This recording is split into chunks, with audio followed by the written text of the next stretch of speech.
welcome back. So today's video is about how I've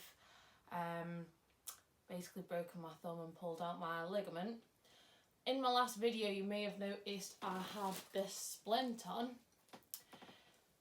so basically the Tuesday before lockdown I was at Caveman Training, which is a circuit training place, and so going between stations I was just trying to be really quick and I just dropped to the floor, put my hand behind me like that, and everything went completely back, and I heard this crack and I just swore really loud.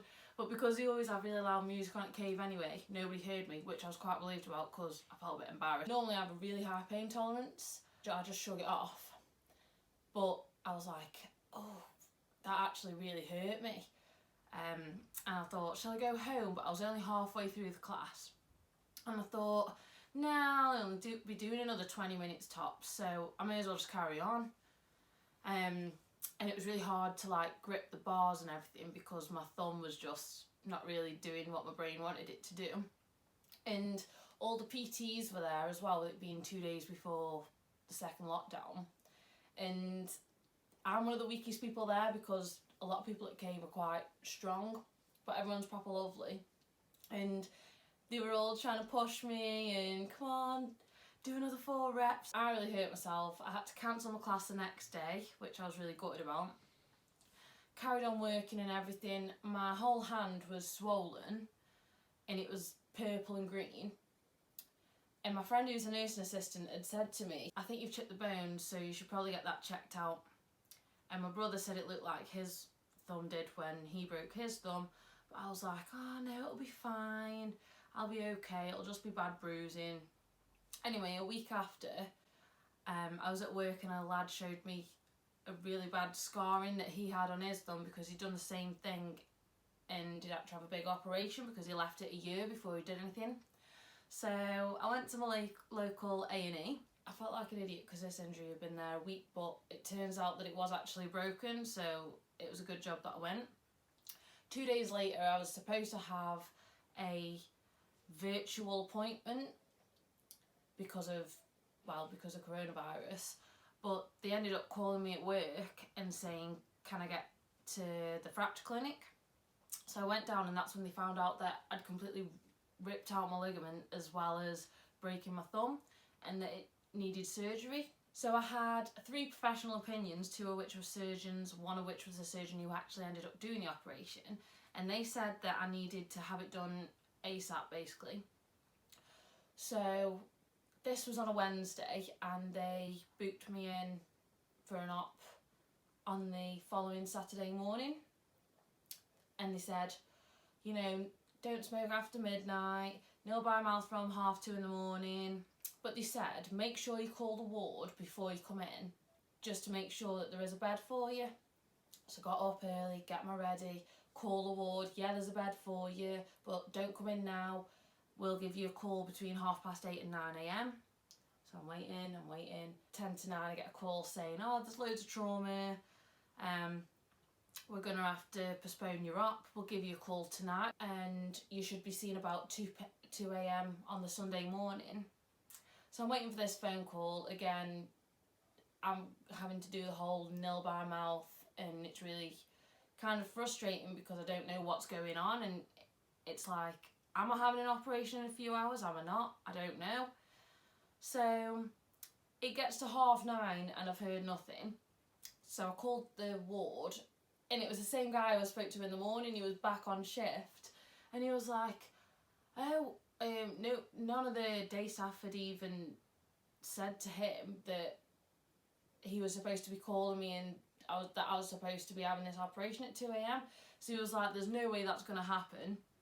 So he said the best thing for them to do is to book it in for the Tuesday. So I was like, okay. So we booked it in for Tuesday, and then I get the call at 9 o'clock saying, oh there's loads of trauma again, so we're going to have to push it back to Friday. And I was thinking, for goodness sakes, how long am I going to have to wait for this to be fixed? And I was like, will it definitely be Friday? Because normally my eating's all over the place in terms of what time I eat. and I was having to be really careful about when I ate, when I smoked, things like that, because of this op. And she was like, just don't call. She was like, come in on Friday, don't ring the ward before you get here, just turn up and we'll do your operation. So I was like, okay. So it's really weird going in, because obviously normally there's a lot of people in a bay, but there wasn't. There was me and one other lady, and she was really lovely, and we were just talking, and she went for her op and I went for mine a little bit later. Before surgery, one of the male staff members came over and he was like, have you got a boyfriend? And I was like, no. And he was like, well, how are you pregnant then? And my face just dropped. I was like, what?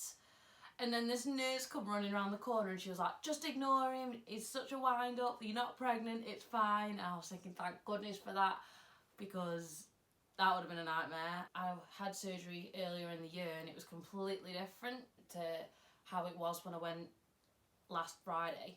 And it was so strange, because even going to theatre, I had to have a mask on, everybody's got all the PPE on. It's just really weird going into theatre and seeing everyone like that, and then just waiting in your mask until it's time to have your anaesthetic. Another thing that was strange, after surgery, normally when you come round you wake up in a recovery ward, but I was just in the little anaesthetist room where I'd been put to sleep.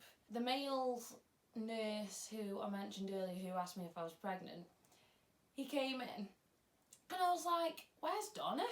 And he was like, oh, we've got some really bad news. She's tested positive for coronavirus, and now you and your family need to be on self-isolation for 2 weeks. So I was like, great. I've came in for surgery and I might be leaving with coronavirus. But luckily it's been a week and I've had no symptoms and nothing's came of it. And then now I have to go in a week and a half after my operation to get my cast changed and everything, and see what the next steps are really. But fingers crossed it'll be okay and I'll have my right thumb back and I'll be able to write and do things that I could do before, like brushing my hair, that I now can't do on my own. But yeah, thank you so much for listening. Hopefully none of you have to go for surgery during the coronavirus outbreak, or in that matter, hopefully you don't have to go for surgery at all, because it's a little bit grim. Oh yeah, just one last thing I'd like to mention is a big thanks to everyone on ward 226. The team were amazing. You made me laugh, you made me comfortable, so thank you so much for treating me in the way you did. And yeah, take care guys, stay safe, bye.